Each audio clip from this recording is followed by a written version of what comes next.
Today we're going to be taking out the cabin air filter in our 2015 Ford Taurus. Get started, you have to lower your glove box, and on the side over here, right here, you'll find you'll have a pin in yours. Ours was broken, so you just push the pin in and slide it out on the other side. Then once you do that, just squeeze in the sides and it falls down and lift out, and you can put it on the ground or remove it like that. This is the space that holds your cabin air filter. You got a clip here and a clip there that it plugs into. And I don't think I'll need so take your fingers and pull down on it and it'll come out like that.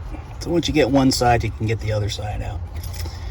And then here is the culprit, our cabin air filter. Let's see how bad it is. Oh yeah, so that makes for a nasty smelling car. We're gonna get a new one, put it back in.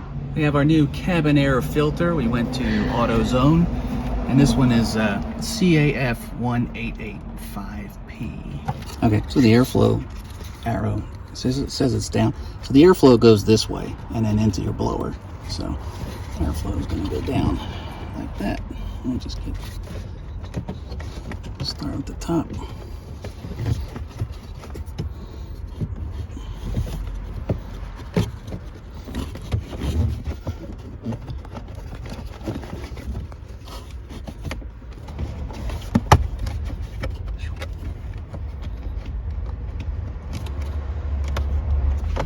So to put it back in, just slide it up like that and clip the bottom tabs in.